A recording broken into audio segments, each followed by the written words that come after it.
chairman of the Cheyenne River Sioux tribe, and today we had a very strong prayer with our chanupas, with our sacred pipes, and had a good gathering of people, and I feel pretty good about it. I feel strong that, you know, we're gonna, whatever we face, we'll be able to be, we're prepared for it. So that's why we kind of gathered today. So what is the future of this place, this camp that we're in right now, and why did it come about? Well, you know, I guess we'll be here as long as it takes, you know, at this place. You know, it come about, number one was the safety of the people, you know, with the amount of snowfall and with history, because I live along the river as well, and, you know, it looked like it was going to be flooding and stuff, and so that was why we looked at setting up something here, in this location, for protection of the people from getting flooded. So that was the purpose, and many of our people, they still feel strongly, and they still want to pray near this area, and that's why we decided to set up a place here. And what do you think is, at this point, what's coming next in terms of the battle, legally or otherwise? Well, on Tuesday, on the 28th, it was originally scheduled for this Monday, but they changed it till Tuesday. And at 11 a.m. Eastern Standard Time, we have a hearing for a preliminary injunction. So hopefully, you know, we're successful in that. And you know, in a larger sense, this week has seen a lot of changes here, the chip issue going, and people are upset, people are leaving, things are happening. At this point in the fight against the Dakota Access Pipeline, what's next, and what is in a larger sense, what's the way forward? How are you going to be able to succeed?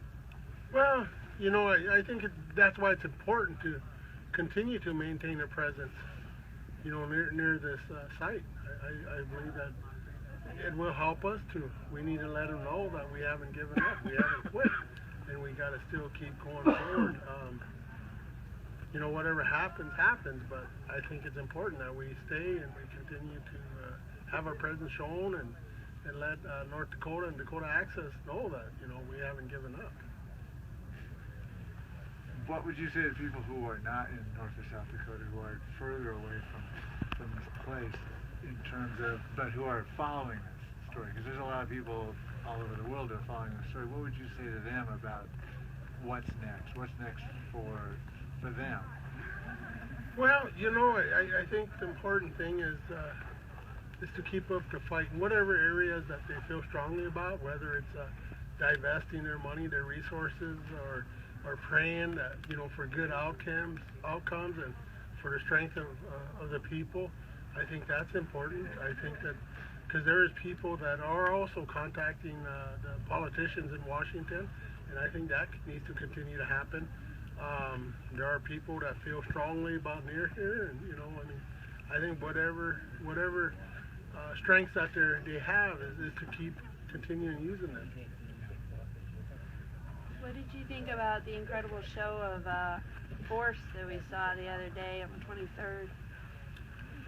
Well, you know, I guess I was disappointed, you know, and you know, to bring 200-300 police officers, you know, I mean, that was crazy. And I just found out, I talked to the BIA chief, police chief earlier today, and he said he only had 12 officers. I mean, that kind of shows that, you know, our people are peaceful, you know, at the camp. I mean, it's just sad that the picture that North Dakota is painting of these camps, I mean, it's something I don't agree with. It's upsetting to me because I've been in that camp throughout the fall and winter, and, you know, I wasn't there 24/7, but I did spend some time there, and I didn't really see anybody purposely or, you know, try to trash the lands or the water, you know.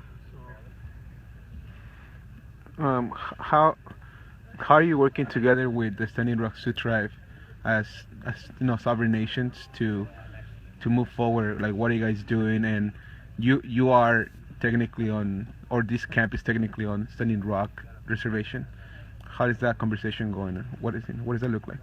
Well, we still stand united on this fight. We've, back in August, 2 weeks after they filed, we filed a motion to intervene. Our lawyers are still working together in that area. I communicate time to time with Chairman Archambault.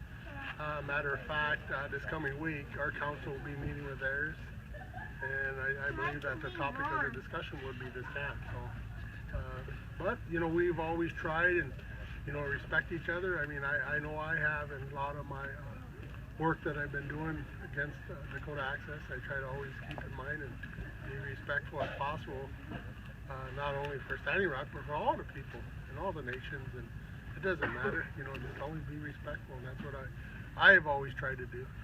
Whatever decisions I think about or decide, I always think of everybody first before I make a decision.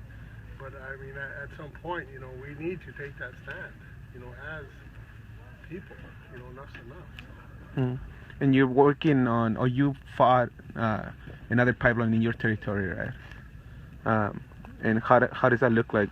As potentially that pipeline coming back on, which is Keystone XL. Yeah. Well, that Keystone XL, they have written me a letter and they asked for a meeting to sit down and discuss. I don't know what we're going to discuss, but so far we haven't responded back to them. Officially, well, we haven't even had any type of response back, whether it's official or unofficial. So at this point, I really can't say, other than I know they filled out an application to start their pipeline through. So, and it doesn't matter, whether it's on a reservation, near a reservation, we will be there to stand up. And the reason why we're up here, right here in Cannonball, Standing Rock, is because this is our river too. And not only by treaty, but our intake is about 90 miles south of this proposed pipeline. And if there's ever a leak, we're going to be impacted just as bad as everyone else. So, and that's our only source of water. So that's why we're up here. We're here to stand strong, and I'm kind of glad that we were able to. Hey, with Charlie! Do you think there's still? Do you think the EIS is still a good fight? I think so. I'm very proud of our team, our people that with the Cheyenne River Sioux tribe. When that notice was sent out on January 18th, by January 19th, we had our comments submitted. So, and it was pulled. We already had them on there. I don't know. I think it would help us at some point, but yeah. And what's really sad about all that is that Dakota Access really hasn't shown all their documents, So whatever we were able to comment